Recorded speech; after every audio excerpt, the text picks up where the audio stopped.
Masuk ke segmen 3 atau seri ketiga, yaitu kita membahas bagaimana sih membedakan praktek antara penjualan langsung yang benar dengan perusahaan money game. Bagaimana membedakannya? Sebenarnya ada 3 hal untuk bisa membedakan. Yang pertama adalah kita cek dari sumber bonusnya. Kalau direct selling yang benar, sumber bonus dari kegiatan penjualan barang. Terjadinya penjualan, maka ada bonus. Sedangkan kalau money game atau skema piramida, bonus berasal dari kegiatan perekrutan anggota. Jadi uang keanggotaan itu yang dibagi-bagikan. Kemudian yang kedua adalah syarat bonus. Bagaimana sih syarat bonusnya? Kalau direct selling atau MLM yang benar berasal dari barang yang terjual. Jadi syarat bonus kalau mau ada bonus ya harus ada barang yang terjual. Itu syaratnya. Sedangkan kalau money game, syarat bonusnya adalah harus ada orang baru yang join. Itu sebagai syarat bonus. Kemudian yang ketiga adalah, jika kegiatan recruiting dihentikan, apa yang terjadi dengan bonusnya? Jika kita simulasikan recruiting dihentikan, tidak boleh ada recruiting, kalau MLM yang benar, bonus tetap akan mengalir. Tetapi kalau skema piramida, bonus akan berhenti mengalir. Nah, ada beberapa yang bertanya, binary itu money game atau tidak? Yang sekarang sedang luas dibicarakan. Binary itu money game, binary itu money game. Kembali lagi kita melihat dari sisi ini, kita uji. Jika binary itu aturan mainnya adalah kalau ada satu orang di kiri, satu orang di kanan terjadi bonus, yes itu money game. Jadi aturan mainnya adalah orang. Orang di sini, orang di sini, orang di sini, orang di sini. Ini terjadi bonus, ini terjadi bonus, bagi ini bonus, ini bonus. Itu money game, karena syaratnya adalah orang yang join. Ini MG. Tetapi binary yang benar, jadi tidak semua binary itu money game. Ya, binary yang benar, balik lagi. Kita lihat dari sumber ini, jadi tidak penting apakah itu binary atau monoleg. Jadi kalau binary yang benar adalah, di sini ada berapa BV. Kenapa ada BV? Nah biasanya adanya namanya BV atau PV. BV itu loh business value. Itu untuk mendefinisikan suatu nilai omset rupiah. Contoh ya misalnya 1 juta itu adalah 1000 BV. Maka poinnya kandungannya adalah 1 BV sama dengan 1000. Jadi misalnya aturan mainnya di sini. Setiap ada 100 BV, ada bonus, katakan ya 100 BV, katakan bonusnya 20.000 misalnya ya. Maka misalnya di sini bonusnya 100 BV, maka dia bonusnya adalah 10.000 dibagi 100 dikali 20.000.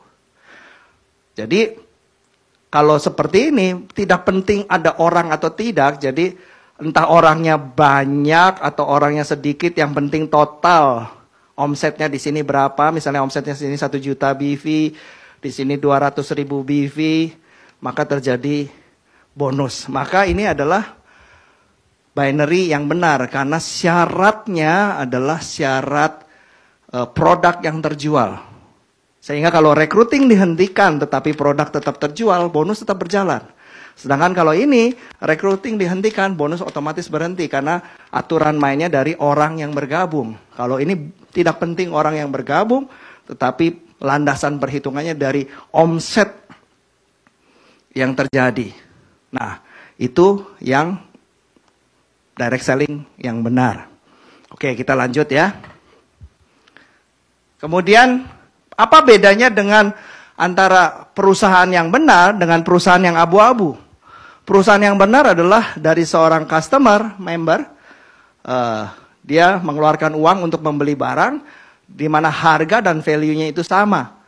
Sehingga ini terjadi profitnya dibagikan 40%. Sedangkan yang abu-abu sama mengeluarkan uang, tetapi harganya terlalu tinggi sehingga value-nya lebih rendah, dan profitnya tinggi, dan ciri-cirinya adalah bonus lebih dari 40%.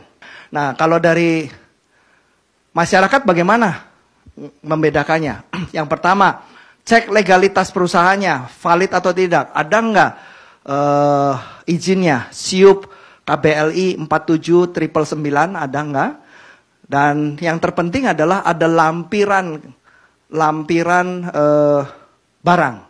Kalau sudah ada lampiran barang, artinya perusahaan itu sudah memenuhi komitmennya. Artinya sudah disetujui oleh Kemendak dan sudah diverifikasi oleh asosiasi, oleh APLI, dan disetujui oleh Kemendak, dan perusahaan itu sah untuk bisa menjalankannya. Cirinya adalah bukan cuma OSS saja, bukan cuma KBLI aja, tetapi minta lampiran produknya. Itu kuncinya, lampiran produknya. Itu menunjukkan bahwa sudah disetujui. Kemudian, apakah ada produknya? Pertanyaan yang kedua. Dan pertanyaan ketiga, apakah menekankan kepada penjualan produk bukan pada peringkat? Menekankannya penjualan produk atau peringkat? Apakah komisinya dibayarkan berdasarkan penjualan produk bukan pada jumlah pendaftaran atau recruiting? Nah, itu yang harus dipastikan.